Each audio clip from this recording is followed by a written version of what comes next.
En medio de esta visita que está haciendo el mismo Enrique Peña Nieto, que está, pues Enrique Peña Nieto despidiéndose, como usted sabe, los saldos de corrupción a nivel internacional. Somos un país plenamente corrupto. Somos un país que a nivel internacional pues damos una cara de corrupción, es el rostro de la corrupción. Hay un análisis, reportaje que hace el periodista de Proceso Álvaro Delgado, autor del Yunque, en el 2003, La ultraderecha en el poder, y también de otra obra, El amaciato, entre Enrique Peña Nieto y Felipe Calderón. Y ahora también hay otra especie de pacto para entender lo que ocurrió con Calderón y Peña Nieto, y muchas señales que se dieron de los calderonistas coqueteándole al peñanietismo durante el sexenio, las traiciones que hubo y esa rebelión entre comillas. Ahora viene lo que se está desnudando, que pudiera ser también una especie de pacto de transicional, pero con Luis Videgaray y Andrés Manuel López Obrador. El periodista Álvaro Delgado, te saludo con mucho gusto. ¿Cómo estás? Buenos días. Muy buenos días, Luis Alberto. Apenas te alcanzo a escuchar, no sé si hay un problema en mi teléfono o en el tuyo, pero apenas alcanzo a escuchar. Ya estamos ahí, es que estamos en transmisión fuera del estudio, correcto, en Cajeme, pero ya, mejor. Ahí estamos. Adelante, Álvaro. A ver, medio alcancé a escuchar que aludiste a mi más reciente libro, El amaciato, el pacto secreto Peña Calderón y otras traiciones panistas. Así es. Y en efecto, este libro lo publiqué yo en el 2016, hace un par de años, y en ese libro yo acredito con información documental y testimonial el contubernio que estableció Felipe Calderón con Enrique Peña Nieto para que este último pudiera ganar la presidencia de la República en momentos muy complejos para Peña, que a un mes de las elecciones, en junio de 2012, estaba prácticamente en empate técnico con López Obrador. En este libro yo aporto numerosas evidencias precisamente sobre este pacto, que fue parte de un contubernio que venía desde 2006, cuando Enrique Peña Nieto, siendo gobernador del Estado de México, apoyó con 250,000 votos priistas a Felipe Calderón. Esto está en ese libro. De manera que no es ninguna deducción, ninguna suposición, son evidencias muy claras de ese contubernio. Y bueno, una de las cuestiones que uno puede así muy por encimita concluir que hubo este contubernio es que no sé si alguien del auditorio sepa alguna crítica que haya hecho Felipe Calderón a Enrique Peña Nieto. Nunca, ni una sola. Ojalá que hubiera quien diga algo en contrario, no es así. Y bueno, Luis Alberto, efectivamente tú aludes a lo que yo publiqué esta semana en el semanario Proceso, que es la aseveración de un expresidente del PRD, de Carlos Navarrete, en el sentido de que habría habido, o él lo afirma, hubo un pacto durante la campaña entre el candidato Andrés Manuel López Obrador, hoy presidente electo, y Enrique Peña Nieto, el presidente saliente, cuyo operador fue Luis Videgaray. Navarrete efectivamente asegura que antes del segundo debate en la campaña, el segundo debate de candidatos presidenciales que ocurrió en Tijuana, pues se reunieron Videgaray y López Obrador para establecer los términos de ese acuerdo que, según Navarrete, explican por qué ha habido una transición de terciopelo y por qué, por ejemplo, ni siquiera ha habido por parte del gobierno de Peña una defensa sobre su proyecto emblema, que es el Aeropuerto Internacional de México. Eso es lo que plantea, digamos que en el núcleo, Carlos Navarrete, expresidente del PRD, y que en efecto yo lo entrevisté y se publica en el número de proceso que está en circulación. ¿En qué se basa, Carlos? Él da esa interpretación por cómo ha visto la transición tersa, No. Álvaro? ¿O a qué se refiere, No, Carlos? es que precisamente yo hablé con Navarrete hace prácticamente un mes para un reportaje sobre el PRD que se publicó la semana pasada, la semana antepasada en Proceso. Yo publiqué un reportaje sobre pues la inminente desaparición del PRD, y para ello entrevisté a varios expresidentes, entre ellos Carlos Navarrete, y en la conversación que tuve con él salió el tema de cómo Andrés Manuel López Obrador había hecho alianzas con todo tipo de sectores para buscar ganar la presidencia de la República, y él en ese contexto habló de que Andrés Manuel se alió con todos menos con el PRD, y ahí dijo que pues la idea de López Obrador era acabar con el PRD. Y en ese contexto, insisto, fue cuando Navarrete dijo, bueno, pactó con Peña. ¿Cómo? Le pregunté. Sí, todo lo que está pasando con lo que ha pasado con la transición, todo lo que pasó como desenlace de la elección, tiene que ver con un pacto con Enrique Peña Nieto. Y le pregunté, bueno, ¿es una opinión o es información?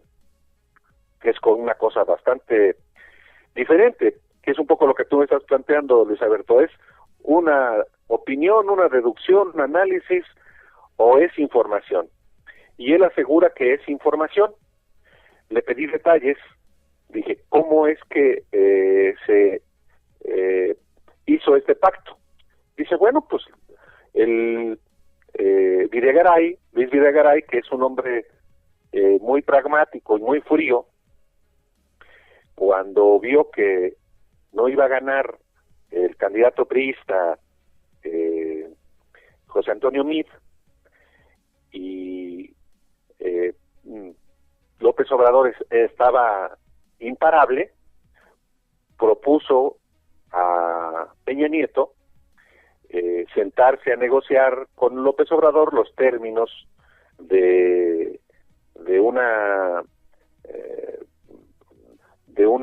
un desenlace positivo para el gobierno, para Peña y para su grupo.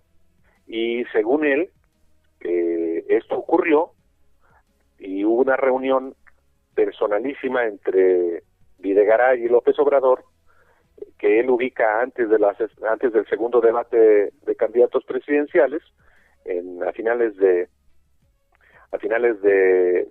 abril, principios de mayo. Yo le pregunté quiénes eran sus fuentes o era una sola.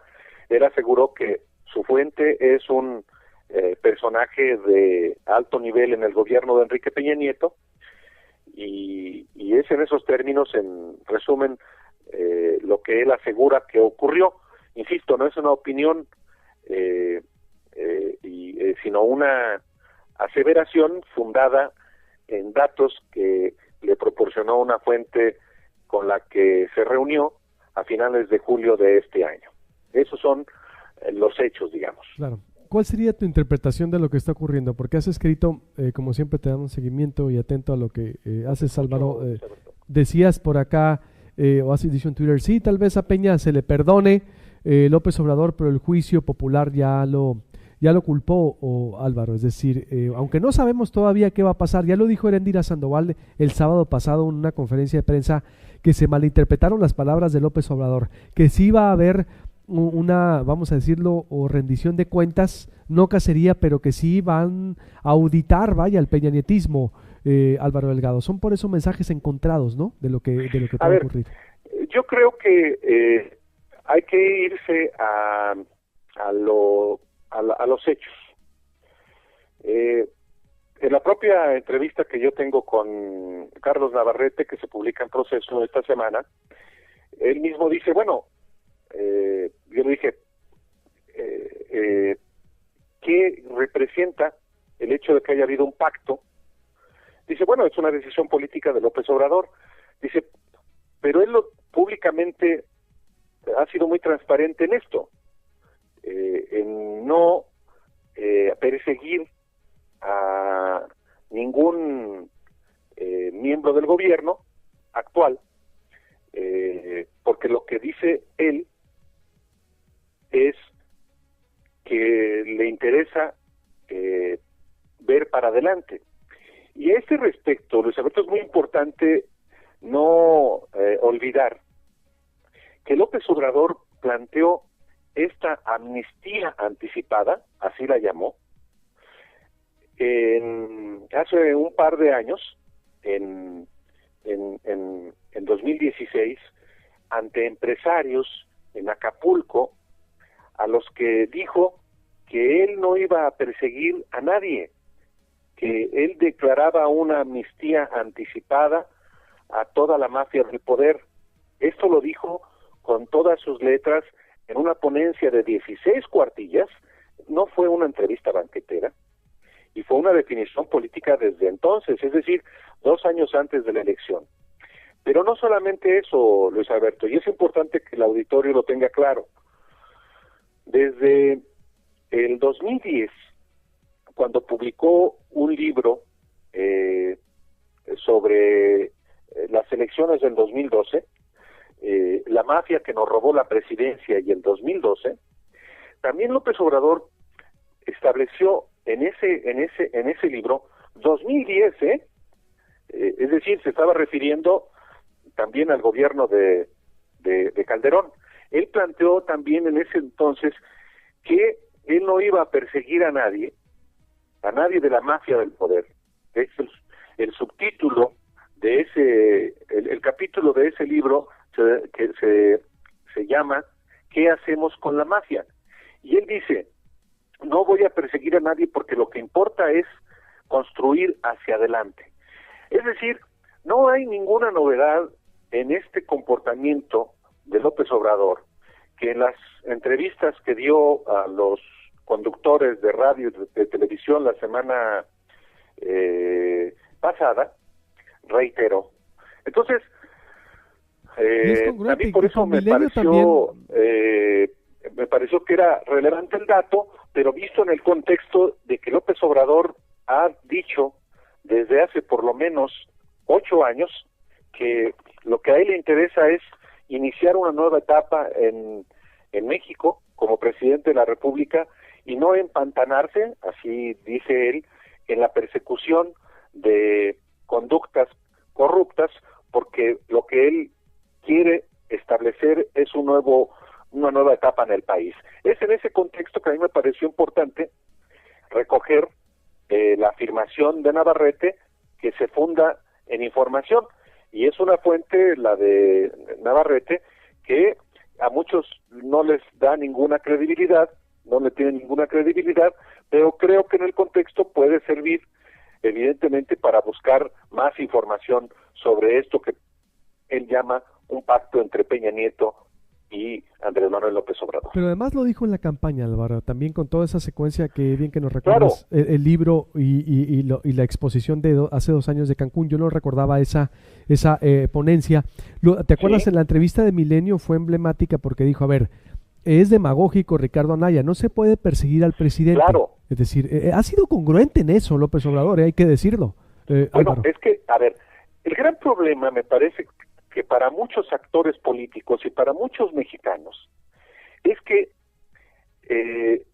a veces se lee muy por encimita lo que López Obrador dice. Y López Obrador, si hay un político que ha tenido un discurso consistente desde hace muchos años, es él. No solamente es una cuestión coyuntural, él ha dicho austeridad. Y austeridad, y no solamente desde que ha sido candidato, lo hizo cuando fue jefe de gobierno en la capital de la República y aún antes, cuando fue presidente del PRD entre 1996 y 1999, austeridad. 2, fijar claramente los adversarios o los temas y llevarlos hasta sus últimas consecuencias. En el 98, López Obrador, como presidente del PRD, dijo no al FOAPROA, y fue no al FOAPROA, a diferencia de lo que Felipe Calderón en ese entonces dijo como presidente del PAN. Primero dijo no y luego dijo sí.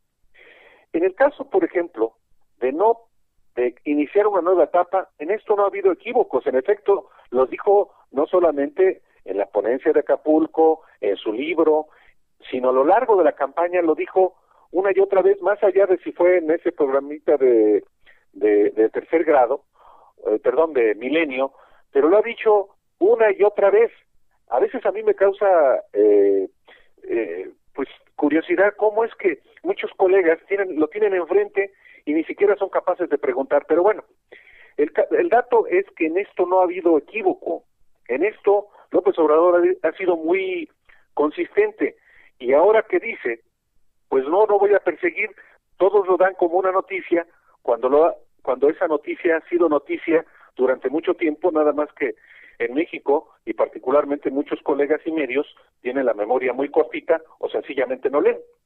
Totalmente, ha sido congruente por eso. Conclusión, Álvaro, entonces, desde tu perspectiva, para concluir todo lo que viene, porque también, es decir, porque... Una cosa es muy cierta, nadie se va a aburrir en este país, en este sexenio. López Obrador ha impuesto agenda desde hace, no en esa transición, sino desde hace años. Es un torbellino. López Obrador va a seguir sacudiendo el país, seguramente se equivocará, pero a mí me queda muy claro cuál es su proyecto. Yo lo conozco desde hace casi un cuarto de siglo, desde Tabasco, y no tengo duda que los objetivos que se ha fijado los va a conseguir ya en el ejercicio del poder, quizá con muchísimas dificultades, ya las está teniendo, y en una en particular, Luis Alberto. En el asunto de la seguridad y de la violencia que hay de la inseguridad y la violencia que hay en el país, está jugándose todo su capital político, que es mucho. Él se está colocando al frente de una estrategia de seguridad que él denomina una estrategia de paz, no de guerra como la de Felipe Calderón. En esto la semántica es muy importante, y si no resuelve el problema de la violencia y de la inseguridad en el país, él lo sabe, va a fracasar. Por eso él está apostando todo su capital, contradiciendo inclusive a muchos de sus aliados y simpatizantes, de formar esta Guardia Nacional, porque el principal problema que tiene hoy el país es la violencia y la inseguridad. Y si eso no lo resuelve en su gobierno, y ni siquiera diría yo en su sexenio, sino los dos, 3 primeros años, difícilmente va a tener viabilidad su administración. Se va a concentrar ahí entonces, Álvaro. Yo lo que veo también, las fuerzas las va a concentrar ahí en la seguridad, en los temas prioritarios, en cómo le dejan al país, y algo de razón tiene, yo también veo, en no se puede desgastar en desprender una cacería de brujas, pero lo que sí encuentre, digo, lo tiene que castigar, Álvaro. Bueno, eso también creo que está muy claro. Es lo que ha dicho. A ver, yo, punto delante, no está ni siquiera diciéndole a los ciudadanos que tengan evidencias de corrupción que no presenten denuncias. No. Quien tenga evidencias de actos de corrupción, las autoridades van a tener que actuar, por una parte, y por otra parte, las investigaciones que están en curso, las denuncias que se han presentado contra servidores públicos involucrados en corrupción, esos deben seguir. Y eso es muy importante tampoco no perderlo de vista, porque hay quien dice eso ya se acabó y que ya es el paraíso de la impunidad. No. Por ejemplo, hay casos emblemáticos de corrupción, como es el caso de Odebrecht, y que hay evidencias, no en México, sino en Sudamérica, con esta investigación sobre Odebrecht, que Lozoya, el exdirector de Pemex, recibió $10 millones para beneficiar a esa empresa brasileña. Esa investigación está en curso, y esa investigación no va a concluir. ¿Va a llegar a Peña? Es muy probable que sí. ¿Hay marco legal para juzgar a Peña? No necesariamente. No olvidemos también que en México al presidente de la República solamente se le puede juzgar por dos cosas: por delitos del orden común, delitos graves del orden común, y traición a la patria. Entonces, difícilmente podría sustentarse una investigación, difícilmente podría llegar a Enrique Peña Nieto, pero el solo hecho de que se acredite que ese dinero pagado a Lozoya llegó, por ejemplo, a la campaña de Enrique Peña Nieto, es algo que quizá no derive en el encarcelamiento de Peña, pero sí es un asunto de salud pública y de mandar el mensaje de que no habrá impunidad en casos que están ya en curso. Ese es el punto, que no se cancele ninguna investigación que ya está en marcha y que tampoco se prohíba, porque esto no puede ser posible, que se presenten las denuncias por parte de ciudadanos, de partidos, de organizaciones ciudadanos contra quienes hayan incurrido en corrupción, más allá de que el presidente de la República diga que él no va a emprender una cacería. Lo que no queremos es que haya cacería infundada contra nadie, sí, pero que sí se castiguen las conductas de corrupción que en México, particularmente en este sexenio, son muchísimas. Totalmente. Pues como siempre te mando un abrazo, Álvaro, y estamos en contacto y seguimos. Igualmente, muchísimas gracias, hasta luego. Igualmente, Álvaro Delgado, escritor y periodista de Proceso.